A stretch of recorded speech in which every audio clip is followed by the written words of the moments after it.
افغانستان د امریکایي امپراتورۍ هدیره. لیکوال یریک مارګولیس. ژباړن واحد فقیري. د امریکا د یو پخوانی عسکر په توګه زه د افغانانو شهامت ته د دسته سلامي کوم.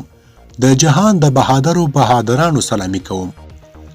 د افغانستان د چارو مشهور امریکایي محقق او لیکوال یریک مارګولیس د ډسمبر پر 14 لیکي په دې هفته کې د امریکا معتبر اخبار واشنگټن پوسټ 2000 صبحیزه بمونه د واشنگټن پر دروغجنو او غلبازو چارواکو باندې ورایله کړل. محترم لیکوال کاږي په 2001 کال کې د افغانستان د اشغال په جریان کې زه هلته وم.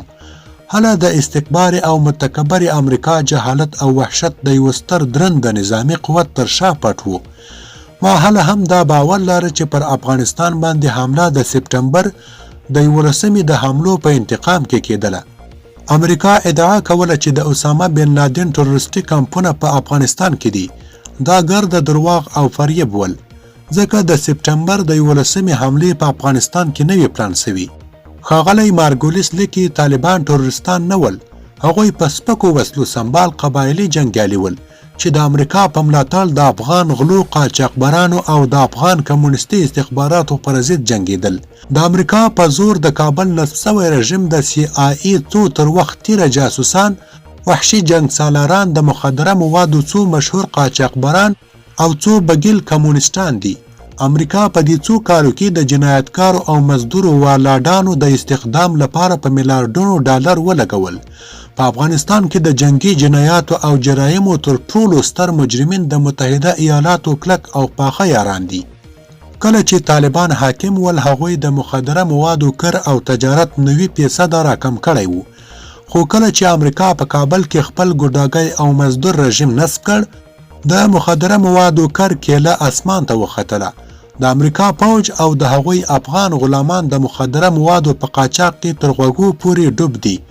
نن سبا د امریکا اشغال شوی افغانستان د جهان د مخدره موادو اول نمبر مرکز دی. لیکوال لیکي ما غوندې ژورنالیستان چې د افغانستان په باره کې حقیقت وایه، هغوی یا برطرفه سول او یا سترګې پرې پټې سوي. زه CNN ټلویزیون پسې واخیستلم، ځکه ما ویل چې امریکا په افغانستان کې ناکامه ده. زما سره ځینو ټلویزیونونو او رادیوګانو مصاحبې بندې کړي، ځکه ما ویل چې داعش د امریکا، فرانسې، برطانیې او اسرائیلو خلقات دی. پر ما باندې د راډیکال ټاپه ووهل سوه، ځکه ما حقیقت وایه. ما همدا خبرې چې نن ورځ یې واشنگټن پوسټ نشروي کولې. ما ویل چې امریکا د یو غریب بې دفاع وروسته پاتې ولس پر خلاف خپل وحشي نظامي طاقت ورمارش کړی دی. ما ویل چې واشنگټن د افغانانو پر ضد یو تمام عیار ناروا جنگ روان کړی دی. البته دا هم باید هیر نکړو چې واشنگټن پوسټ د عراق د ناروا جنگ په تشویق کې اساسي نقش لوبوي. اما نن ورځ واشنگټن پوسټ غواړي چې د تیرو ګناهونو تلافي وکړي او توبه وباسي او د خپلو تیرو ګناهونو د جبران لپاره د افغانستان اسناد خپاره کړل. ښاغلی مارګولیس لیکي نن سبا امریکا په افغانستان کې قتل عام او تخریب شروع کړی دی. د امریکا جنگي تیارې په محبسونو کې د امریکا شکنجې، قطعي او د ملکیانو تمام عیار وژنه روانه ده. امریکا کلی تخریبوي، اهل حیوانات وژني او کیمیاوي وسلې او زهر شیندي. د امریکا B-50 جنگي تیارې د افغانانو کلی ودونه او جنازې بمباروي. د افغانانو په وژلو کې شورویان هم بېرحمه ول، خو موږ تر هغوی زیات بېرحمه او چالاک یو. امریکایي میډیا البته پرته له څو محدودو استثناءاتو څخه د افغان ولس پر ضد د امریکا او پینټاګان روان د بېرحمانه جنگ ډول ته څڼې غورځوي او مدام هڅه کوي چې په افغانستان کې د امریکایي ځواکونو وحشت، بربریت او ښکرورو درواغو ته پرتوګ ور وګنډي.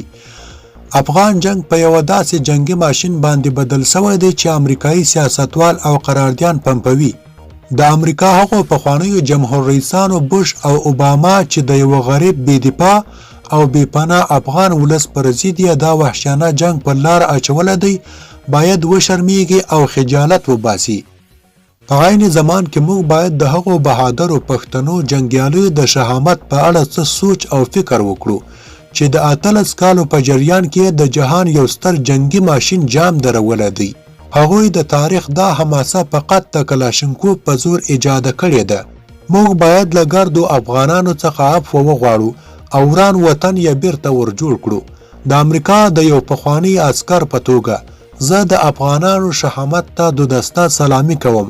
د جهان د بهادرانو ته سلامي کوم.